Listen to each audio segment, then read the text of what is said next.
Assalamualaikum warahmatullahi wabarakatuh. Perkenalkan, nama saya Adrian Syarambe.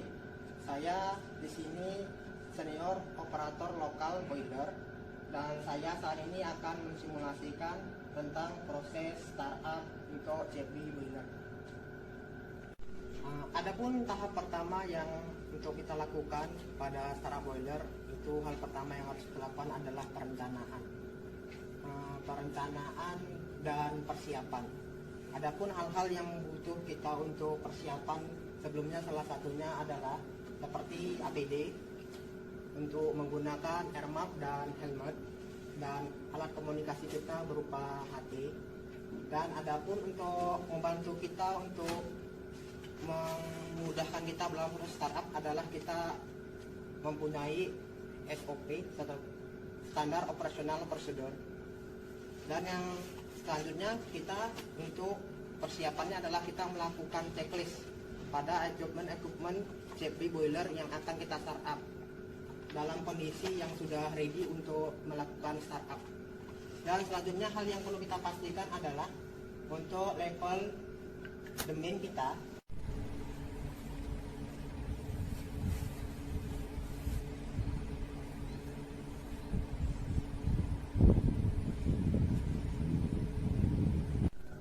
Dan hal yang perlu kita perhatikan adalah untuk melakukan startup boiler adalah memastikan bahwasannya level the mean water kita dalam kondisi yang cukup untuk melakukan startup. Selanjutnya kita harus memperhatikan juga untuk level solar kita. Apakah level solar kita itu sudah mencukupi untuk melakukan startup boiler? Adapun untuk memastikan level solar kita untuk penunjukannya terdapat di PCR. Dan untuk pengecekannya di lokal kita bisa memasukkan stick melalui tangki semoknya di lapangan. Dan adapun tahapan kedua yang akan saya sedikit untuk membagi informasi itu adalah tentang pelaksanaan startup JB boiler. Setelah kita memastikan drum water level dalam kondisi yang normal, yaitu kisaran minus 50 sampai 0 untuk melakukan startup boiler, dan semua manhole boiler sudah posisi close, level the main, level ignition solar kita dalam kondisi yang cukup untuk melakukan startup, maka hal pertama yang akan kita lakukan adalah menyalakan ID fan.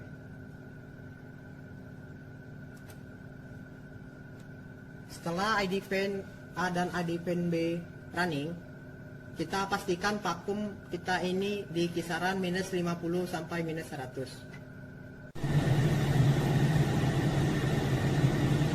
Setelah ID tank dalam kondisi putaran idle atau putaran normal untuk running, maka kita di lokal memastikan untuk vibrasi dan temperaturnya dalam keadaan aman.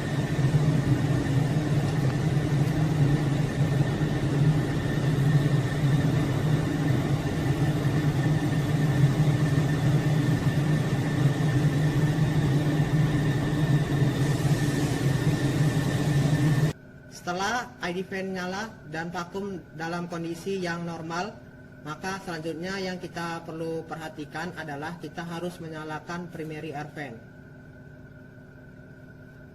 Setelah primary air fan nyala, maka kita perlahan-lahan menaikkan bukaan damper dari primary diikuti atau disesuaikan dengan speed dari ID fan, sehingga flow yang ada untuk melakukan bubbling pada bed boiler kita mencapai flow minimum yang diharapkan untuk melakukan bubbling atau agar bed boiler kita bisa bubbling, yaitu kisaran antara 65.000 sampai 70.000 meter kubik per hour.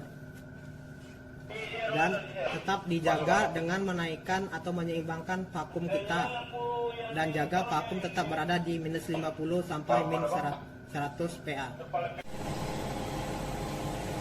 primary air fan mencapai putaran idle atau putaran normal running, maka kita di lokal memastikan kondisi melalui vibrasi dan temperatur pada motornya.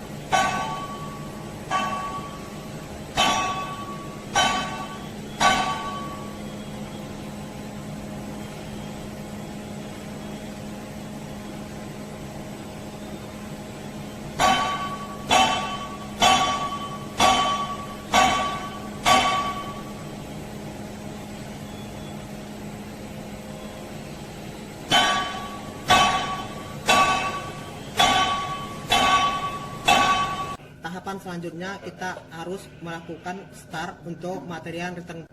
Dan yang selanjutnya kita lakukan adalah mengontak operator yang ada di lokal untuk melakukan start pompa ignition burner. Setelah operator yang berada di lokal menyatakan bahwasannya pompa dalam kondisi yang aman, maka kita menyalakan pompa ignition burner. Setelah pompa ignition burner nyala, maka kita bisa melakukan start untuk burner secara auto.